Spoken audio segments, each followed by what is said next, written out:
Halo sobat, jumpa lagi. Melanjutkan kisah karya Samin Tarja yang berjudul Istana yang Suram. Kali ini dalam episode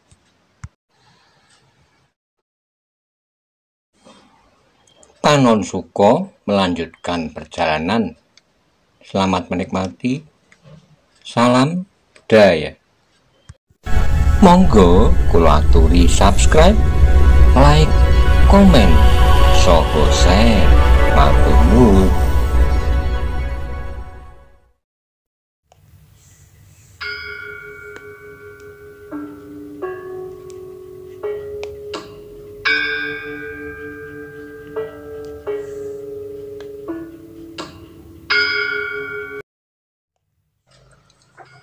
Ki Hajar menarik napas dalam-dalam.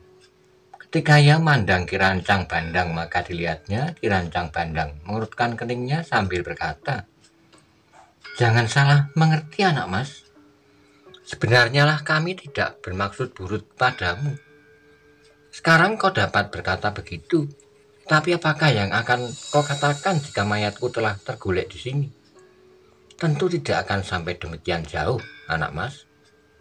Aku tidak percaya, jangan berbuat licik." Sejenak Ki Hajar Spati termangu-mangu dan dengan wajah yang muram ia berkata kepada adiknya, "Apakah yang aku lakukan sudah terlampau jauh?" Kiai Rancang Bandang memandang Panon sejenak. Ada sesuatu yang terpancar pada sorot matanya. Dengan nada yang dalam ia berkata, "Aku sudah memperhitungkan akibat ini." Ki Hajar Spati mengangguk-angguk, namun kemudian ia melangkah mendekati Panon sambil berkata, "Anak mas, adalah wajar sekali apabila anak mas masih muda itu telah kehilangan kepercayaan pada kami yang tua-tua.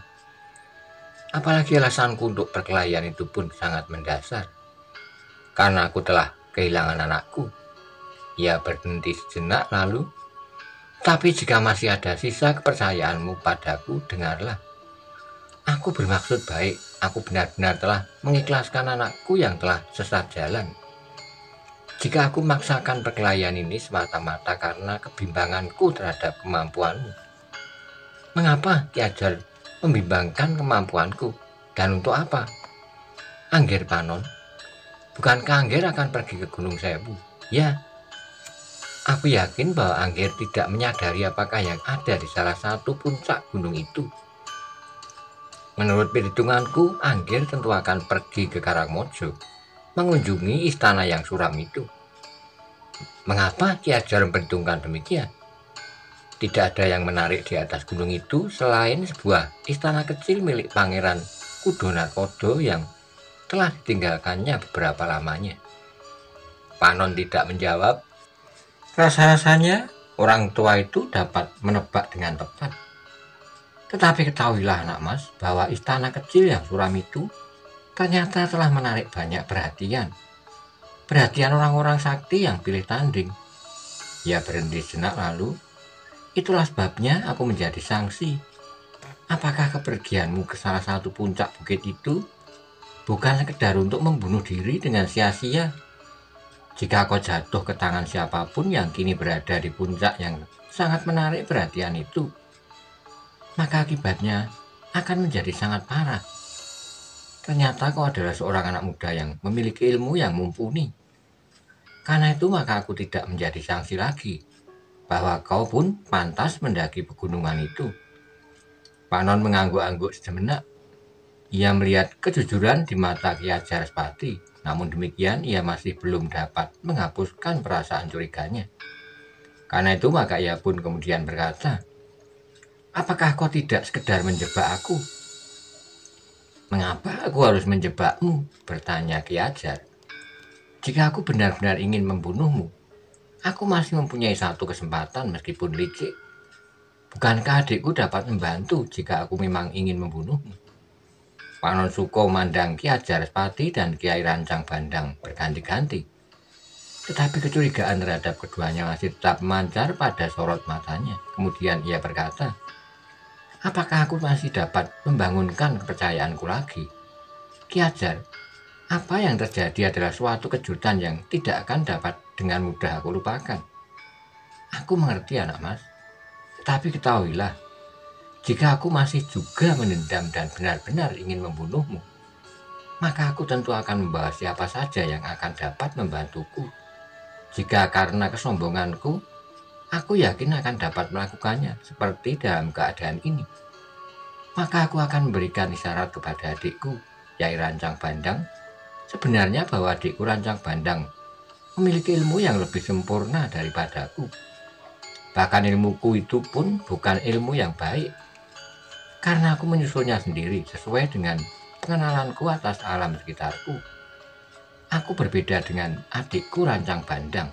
Setelah ia bersamaku mempelajari ilmu yang kalang kabut, ia masih menemui bukan hanya seorang yang dapat menyempurnakan ilmunya, tapi dua orang kakak beradik pula.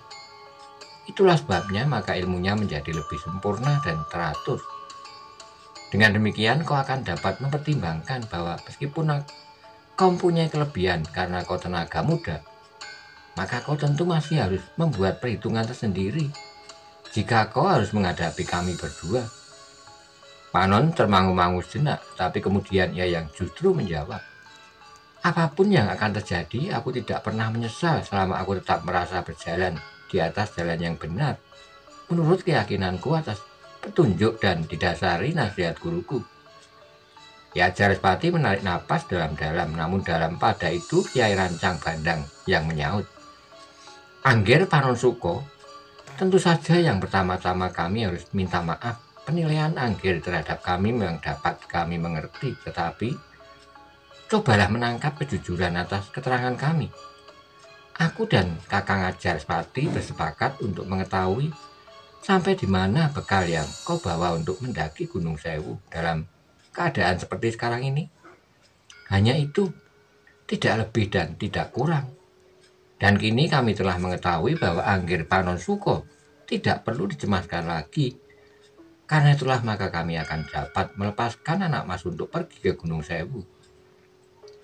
Kiai Rancang Bandang berhenti sejenak lalu, agar anak mas mempercayai kami, maka aku dapat memberitahukan bahwa aku telah melihat beberapa orang yang nampaknya meyakinkan telah naik ke Gunung Sewu. Itu pun yang melalui jalur ini. Mungkin dari jalur lain beberapa orang telah naik pula dengan kepentingan yang sama. Yang tidak begitu aku ketahui. Panon menjadi bimbang. Dengarlah anak mas, Kiai Rancang Bandang melanjutkan. Yang pasti aku ketahui memiliki ciri-ciri lahiriah yang pernah aku kenal adalah mereka yang berasal dari perguruan Guntur Geni. Panon mengerutkan keningnya. Gurunya memang pernah menceritakan beberapa perguruan. Yang terakhir dikenalnya dari gurunya memang pernah menyebut nama perguruan itu, Guntur Geni. Tapi Panon tidak mempunyai gambaran yang jelas tentang perguruan itu, karena gurunya tidak banyak menceritakannya. Apakah kau pernah mendengar nama perguruan itu? Bertanya Ki Jarespati. Panon mengangguk kecil jawabnya. Aku pernah mendengar namanya, hanya mendengar saja tanpa pengetahuan apapun tentang perguruan itu. Apakah gurumu tidak pernah mengatakan apapun juga tentang perguruan itu? Panon menggelengkan kepalanya, jawabnya. Guru hanya pernah menyebutkan nama beberapa perguruan, hanya itu. Ya, Jarespati menarik napas dalam-dalam. Agaknya Panon benar-benar seorang yang masih belum berpengalaman. Bahkan gurunya pun tidak banyak mengetahui lingkungan yang keras pada saat-saat terakhir dari perguruan-perguruan yang tersebar. Mungkin guru anak muda ini menempa diri tanpa tuntunan siapapun juga, seperti aku, berkata Ki Jarespati di dalam hatinya. Tapi ia tidak mengatakannya kepada Panon. Dalam pada itu, Panon telah mulai mencoba untuk mempercayai kata-kata Kiai Rancang Bandang. Meskipun betapapun kecilnya masih juga terpercik kecurigaannya kepada orang tua itu. Karena itu anak mas, berkata Kiai Rancang Bandang, perjalanan ke Gunung Sewu memang bukan perjalanan tamasya. Panon mengangguk-angguk. Jika anak mas sudah siap mendaki setiap kemungkinan, maka demikian adanya bahaya yang barangkali akan dihadapi oleh anak mas. Karena itu kira apa yang akan anak mas lakukan tentu akan banyak sisip dari dugaanku. Apakah yang Kiai duga dari perjalananku ini? Kiai Rancang Bandang mandang Ki Hajar sejenak, lalu katanya, Angger Panon Suko, sebenarnya lah telah tersebar berita di antara orang-orang yang disebut sakti, seperti orang-orang dari perguruan Guntur Geni dan mungkin dari perguruan lain, bahwa istana Pangeran Kudonarpodo telah ditinggalkan oleh penghuninya.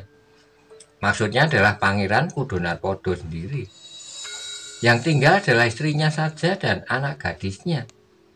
Ternyata bahwa istana itu telah banyak menarik perhatian, bukan janda pangeran itu atau puterinya.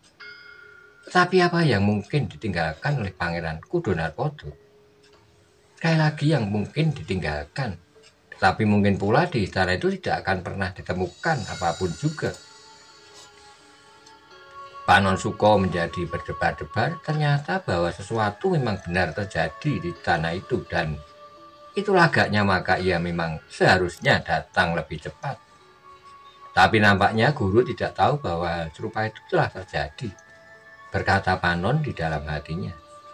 Ternyata guru tidak pernah mengatakan sesuatu yang bersangkutan dengan kedatangan orang-orang itu. Apalagi guru memang tidak pernah pergi dari padepokannya yang terpencil itu. Dalam pada itu, Kiai Rancang Bandang pun berkata selanjutnya, itulah anak mas, apa yang aku ketahui tentang Gunung Sewu. Benar-benar suatu daerah yang kurang menyenangkan untuk dikunjungi oleh siapapun juga. Ia berhenti sejenak lalu, tetapi maafkan bahwa aku ingin bertanya kepadamu, apakah kau juga termasuk orang-orang yang dipengaruhi oleh keinginan tentang sesuatu yang mungkin ditinggalkan oleh Pangeran Kudonarpodo? Panon menundukkan kepalanya, ia menjadi bingung, ia memang merasa bertanggung jawab untuk melaksanakan tugas yang dibebankan oleh gurunya. Tetapi apakah niat gurunya itu tidak termasuk dalam sifat tamak, seperti yang dilakukan oleh orang-orang lain? Menilik sifat dan watak guru tentu tidak, tetapi mengapa guru juga ingin mendapatkannya, seperti orang-orang lain? Pertanyaan itu telah membelit hatinya, namun tiba-tiba wajah Panon menjadi terang. Hampir di luar sadarnya ia bergumam, aku ingat, guru pernah menyebutkan bahwa jika orang lain mendahuluinya dan berhasil, maka akibatnya akan berkepanjangan. Mungkin Demak harus menaruh perhatian dengan sungguh-sungguh dan bahkan mungkin akan mengguncangkan ketenangan negeri yang baru berkembang ini. Apa katamu, Angger? Bertanya Ki Hajar sambil bergeser mendekat.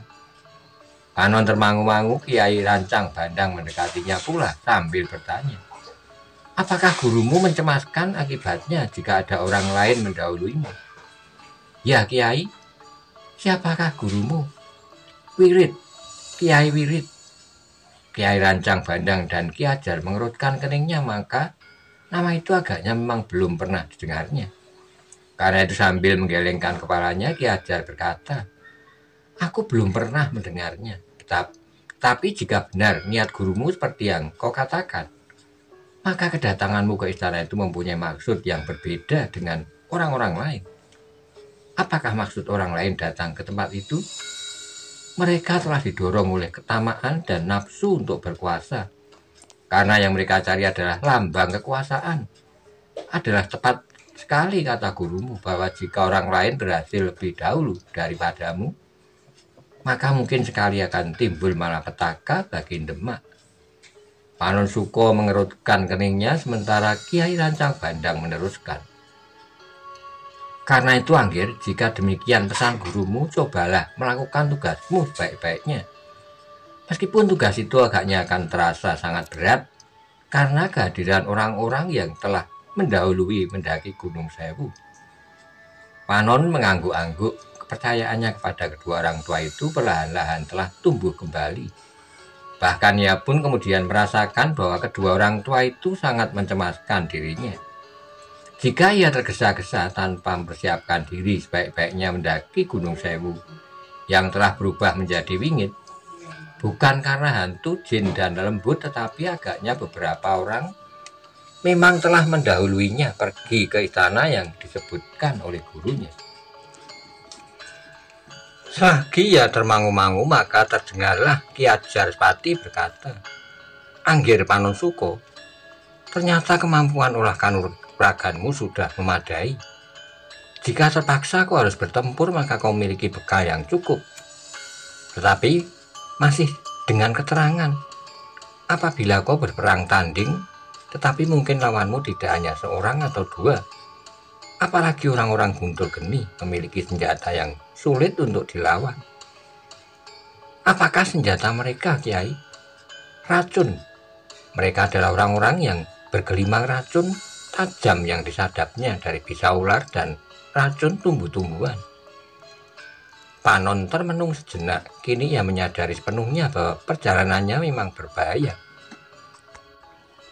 "Ki Ajar," katanya kemudian, "guruku sudah memberi aku bekal untuk mencegah keracunan. Guru memberi aku obat-obatan yang dapat aku usapkan pada luka atau tempat yang terkena racun. Tetapi guru juga memberikan obat yang dapat aku telan. Obat yang sudah diramu menjadi seperti butiran buah jarak yang sudah masak." Ki Ajar mengangguk-angguk, katanya, "Jika demikian, bekalmu memang sudah lengkap."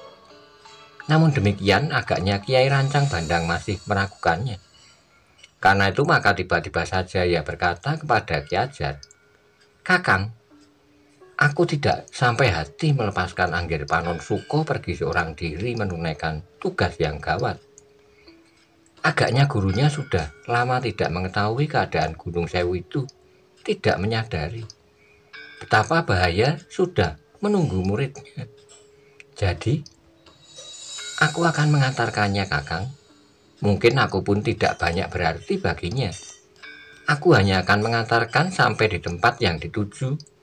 Kemudian, jika mungkin, aku akan kembali mendahuluinya.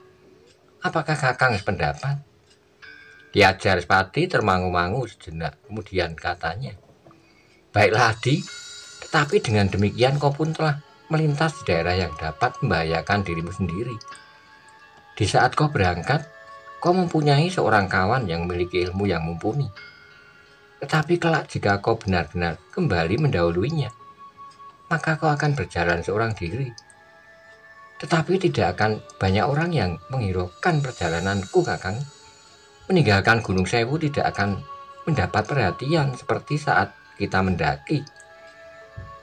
Tetapi baiklah, kau pun harus mempersiapkan dirimu melawan setiap kemungkinan, juga melawan racun. Aku membawa keris Kiai Trataknoko. Mudah-mudahan akan dapat membantuku melawan racun jika pada suatu saat aku terpaksa bersentuhan dengan orang-orang Guntur Geni atau dari perguruan yang lain." Ki Ajarspati mengangguk-angguk, katanya, "Agaknya Kiai Trataknogo sudah cukup bagimu untuk melawan segala macam racun dan bisa." Ia berhenti jenak lalu katanya kepada Panonsuko, "Anggir Panonsuko, agaknya kau pun perlu mempersiapkan dirimu lebih baik daripada sekedar membawa obat-obatan untuk melawan racun dan bisa. Apakah yang harus aku lakukan, Ki Ajar?" Ki Ajar termangu-mangu sejenak, agaknya ia sedang dicekam oleh keraguan-raguan. Baru sejenak kemudian ia berkata, "Anak Mas Panon, aku mempunyai sesuatu yang berguna untuk mengebalkan diri terhadap racun. Tetapi itu adalah milikku satu-satunya. Jika aku sekarang bermaksud meminjamkannya kepadamu, maka sudah barang tentu aku berharap bahwa benda itu akan dapat kembali kepadaku kelak." Panon masih termangu-mangu. "Anak Mas, apakah kau bersedia meminjamnya?" "Ki Ajar," jawab Panon, "aku mengucapkan beribu-ribu terima kasih. Sudah barang tentu aku akan senang sekali meminjamnya. Aku berjanji untuk mengembalikannya kelak kepada Ki Ajar. Tetapi aku masih ragu-ragu apakah aku akan dapat turun lagi dari Gunung Sewu. Menilik keadaannya yang semakin gawat."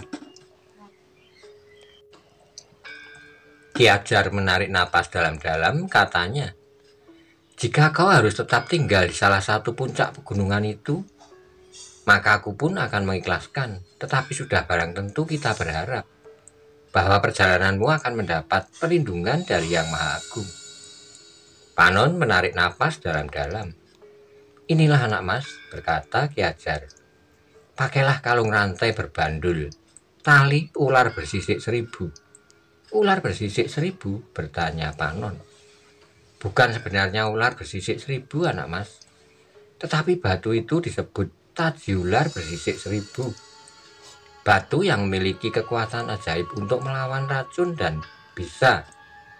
Ada beberapa jenis batu serupa ini, misalnya Jumerut Sisik Wojo dan Akik Nogo Keling dari perguruan Cengkir Pitu, dan yang sebagai ciri salah satu perguruan di daerah timur adalah cula dari Gunung Semeru yang disebut Cula Kumbang, kuning bermata berlian." Panon mengangguk-angguk. Ia memperhatikan keterangan itu dengan seksama. Ia memang belum pernah mendengarnya dari gurunya. Keterangan mengenai bebatuan yang dapat melawan bisa.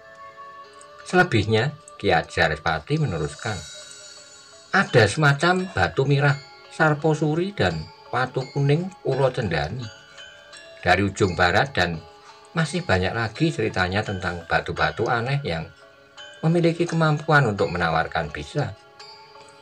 Di antara semuanya itu adalah batu yang disebut taji ular bersisik 1000 atau yang lazim disebut Akik Jalunogo Sisik Sosro. Panon masih mengangguk-angguk.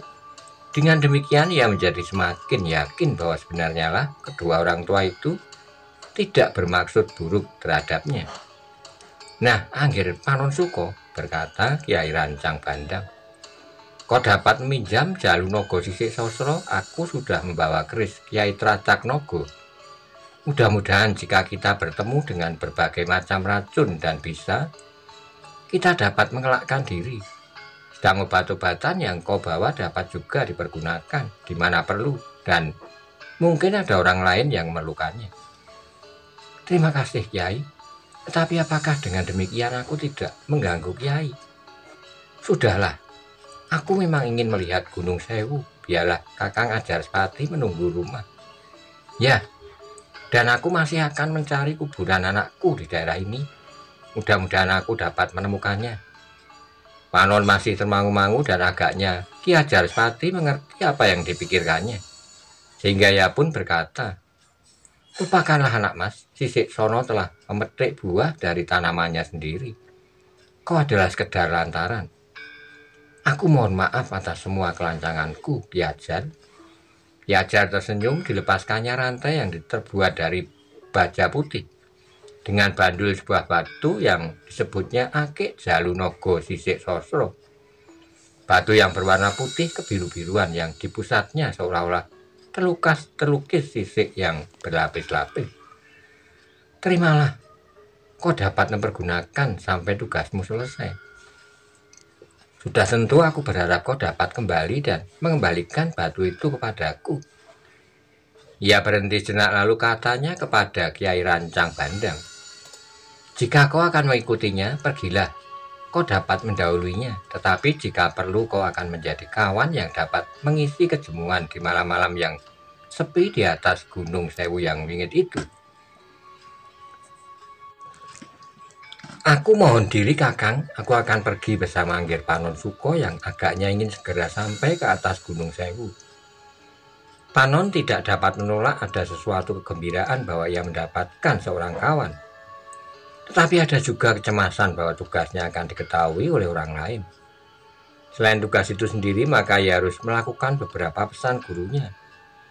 Ia harus berhenti di lembah Payung menitipkan kudanya dan kemudian hadir di Pedukuhan Karangmojo sebagai seorang yang miskin, yang sedang merantau, bahkan seorang peminta-minta. Namun Panon Suko tidak segera mengemukakan keberatan-keberatan itu. Mungkin di perjalanan ia menemukan cara yang sebaik-baiknya untuk menyampaikan niat itu kepada Kiai Rancang Bandang. Demikianlah maka Panon Suko dan Kiai Rancang Bandang pun segera meninggalkan hutan itu pergi ke pegunungan berpuncak 1000. Pegunungan yang membujur ke barat di pinggir selatan, pegunungan yang belum banyak disentuh kaki manusia, selain daerah-daerah tertentu yang lebih subur dari dataran-dataran tinggi yang lain. Memang ada terbersit sedikit kecurigaan Panon Suko bahwa kepergian Kiai Rancang Bandang adalah karena ketamakannya pula untuk ikut serta memasuki istana terpencil itu. Namun ada semacam tangkapan di hati nurani Panon bahwa Kiai Rancang Bandang bukanlah seorang yang dikuasai oleh nafsu semata-mata. Bahkan tingkah lakunya menunjukkan sifatnya yang jujur dan rendah hati. Peninggal Panon Suko dan Kiai Rancang Bandang, Ki Ajarsepati duduk termenung. Barulah kemudian terasa betapa pahitnya melepaskan seorang anak laki-laki. Meskipun nalarnya dapat mengikhlaskannya, tetapi amat sulitlah baginya untuk mengatur perasaannya. Tetapi Panon Suko tidak bersalah. Ia berkata kepada diri sendiri, mudah-mudahan dia selamat di perjalanan, agaknya benar kata gurunya. Jika orang lain yang mendahuluinya, maka akibatnya akan sangat buruk bagi Demak. Tapi dalam kesepian dan kepahitan itu, Ki Ajar masih tetap berusaha menguasai dirinya. Meskipun demikian, di luar sadarnya terasa pelupuk matanya menjadi basah. Ia meloncat berdiri. Aku adalah seorang laki-laki, namun penyesalan yang tiada taranya telah membentur dinding hatinya. Ia adalah seorang ajar yang oleh orang-orang di sekitarnya dianggap mempunyai kelebihan, baik kemampuan wadaknya maupun dalam olah kajiwan. Tetapi ia tidak berhasil menguasai anaknya sendiri yang justru sudah bertindak melampaui batas. Kematian anaknya sudah tentu sebagian adalah karena kesalahannya, ketidakmampuannya membentuk anaknya menjadi seorang yang berbuat baik. Mudah-mudahan Allah yang Maha Pengampun memaafkan kedunguanku. Anak yang dipercayakan kepadaku ternyata telah tersia-sia dan bahkan telah diambilnya kembali. Ki Ajarsepati terduduk sambil menutup wajahnya dengan kedua tangannya. Apakah yang dapat aku katakan kepada orang lain, gumamnya. Namun dalam pada itu tiba-tiba saja Ki Ajar tersentak. Ia mendengar langkah orang mendekatinya dengan hati-hati. Karena itu maka ia pun segera mempersiapkan diri menghadapi segala kemungkinan. Meskipun demikian, ia masih tetap duduk pada tempatnya.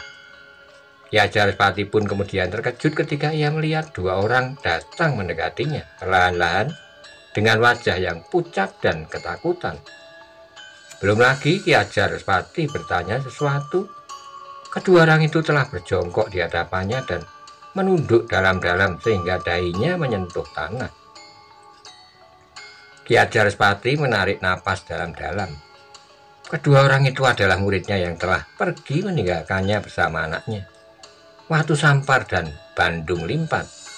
Guru, terdengar suara Bandung Limpat terputus-putus. Kami telah menghadap guru lagi setelah kami meninggalkan perguruan beberapa lamanya. Kami telah melakukan kesalahan yang tidak terhingga. Seandainya dengan demikian kami harus dihukum, maka kami tidak akan ingkar, bahkan hukuman mati sekalipun. Ki Ajarsepati menarik napas dalam-dalam. Sejenak ia justru terbungkam, rasa-rasanya sesuatu telah menyumbat kerongkongannya. Namun ia berkata dengan nada yang datar, anak-anakku, aku sudah mengetahui segala-galanya. Anak muda yang bernama Panon Suko yang telah membunuh anakku telah datang kepadaku dan mengatakannya segala-galanya. Ya guru, kesalahan kamilah bahwa kami tidak dapat mencegah peristiwa itu terjadi. Apa yang dapat kau lakukan terhadap anak muda yang bernama Panon Suko itu? Dalam olah kanuragan, kalian sama sekali bukan tandingannya. Aku pun masih harus belajar kepadanya dalam beberapa hal. Setidaknya kami dapat memperingatkan Sisik Sono untuk tidak melakukannya. Tetapi justru kami terlibat pula ke dalamnya. Kalian memang telah tersesat. Ilmu yang tidak kalian pelajari dengan baik itu, kalian anggap sudah dapat kalian pergunakan. Apalagi dipergunakan di jalan yang sesat, berkata Ki Ajarsepati kemudian. Namun agaknya kalian telah mendapat pelajaran yang sangat berharga dengan kurban yang sangat mahal. Kami tidak akan menghindar dari hukuman apapun, guru, berkata Watu Sampar pula. Hukuman yang paling tepat adalah hukuman yang tumbuh dari hatimu sendiri. Penyesalan dan kemudian bertobat, bukan sekedar penyesalan untuk sesaat. Dan kemudian perbuatan itu akan terulang lagi. Kami menyesal semua tingkah laku kami dan kami mengatakan di hadapan guru bahwa kami telah bertobat sampai akhir hayat kami. Jika guru meragukan, maka kematian yang dekat akan menjadi pertanda pertaubatan kami yang abadi. Jika aku membunuh kalian agar kalian tidak dapat berbuat salah lagi, maka itu bukanlah penyelesaian yang paling baik buat kalian. Dengan demikian, maka akhir dari segala kesalahan tidak berlandaskan pada tingkah dalam ketetapan hati, tetapi justru dalam keraguan-raguan dan tanpa kepastian. Kedua muridnya itu pun tidak menjawab. Rasa-rasanya dadanya memang telah tersumbat oleh penyesalan yang tiada taranya. Kesesatan mereka telah merampas taruhan yang paling mahal, justru anak laki-laki gurunya sendiri. Sudahlah, berkata Ki Ajarspati kemudian. Apakah kau telah menguburkan mayat Sisik Sono? Ya guru. Nah, tunjukkanlah kepadaku. Aku akan mengambilnya dan membawanya ke padukuhan adikku Kiai Rancang Bandang. Aku akan menyembahyangkan dan menguburkannya di padukuhan itu, agar makamnya terpelihara. Tidak-tidaknya merupakan kenangan bahwa aku pernah mempunyai anak yang bernama Sisik Sono, yang pada hidupnya telah memilih jalan yang sesat. Dengan demikian akan menjadi petunjuk bagi setiap orang yang mengenalnya dan mengenalku, bahwa aku adalah orang tua yang gagal menjadi seorang ayah yang baik. Mungkin aku berhasil di bidang yang lain, dalam olah kanuragan dan kajiwan, pendekatan kepada Yang Maha Kuasa, pergaulan antar sesama. Tetapi justru yang satu itu mengasuh anak-anakku, aku telah gagal. Kedua muridnya yang telah bertobat itu sama sekali tidak menyaut, sehingga Ki Ajarspati meneruskan. Marilah jangan terlampau lama terombang-ambing oleh perasaan yang tidak menentu. Marilah kita berbuat sesuatu. Ketika Ki Ajarspati berdiri, maka kedua muridnya itu pun berdiri pula. Bandung Limpatun kemudian menunjukkan tempat yang telah ditandainya sebagai kubur kawan seperguruannya dan anak laki-laki dari gurunya itu. Sementara itu, Panon Suko dan Kiai Rancang Bandang memacu kudanya menyelusuri jalan sempit di pinggir hutan yang tidak begitu lebat. Namun kudanya tidak dapat berlari terlampau cepat karena jalanan yang agak sulit dan sempit. Ketika mereka kemudian sampai ke jalan yang agak lebar, maka mereka pun tidak beriringan lagi, tapi mereka berkuda bersama-sama. Dalam pada itu, maka Kiai Rancang Bandang bertanya, Anggir Panon Suko, keteranganmu yang hanya selintas mengenai rencanamu pergi ke Gunung Sewu telah menarik perhatianku. Jika Anggir telah mendapat perintah dari guru Anggir, maka perintah itu benar-benar sangat menarik perhatian. Ya Kiai, jawab Panon. Tapi sayang bahwa aku belum mengenal gurumu yang bernama Wirid itu, sehingga aku tidak dapat mengambil kesimpulan yang pasti. Jadi Kiai curiga juga bahwa yang dikatakan guru itu hanya sekedar lamis belaka. Bukan maksudku berkata demikian, anak mas, tetapi aku hanya ingin meyakinkan diriku sendiri.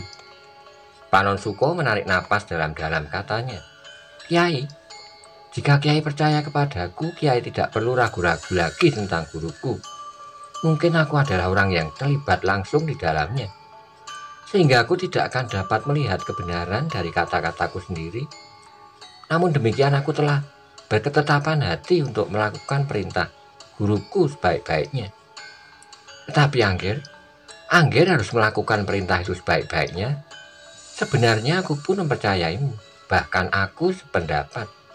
Jika sekiranya gurumu sekedar didorong oleh ketamaan dan nafsu, maka ia tentu dengan tergesa-gesa pergi ke Gunung Sewu dan mengambilnya sendiri di istana kecil yang terpencil itu, mendahului orang lain.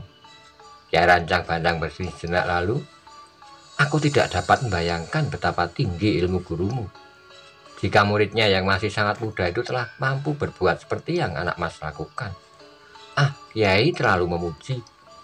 Kiai Rancang Bandang menyaut, bukan sekedar memuji anak mas, Aku sudah melihat kenyataan yang hampir di luar kesanggupan nalarku.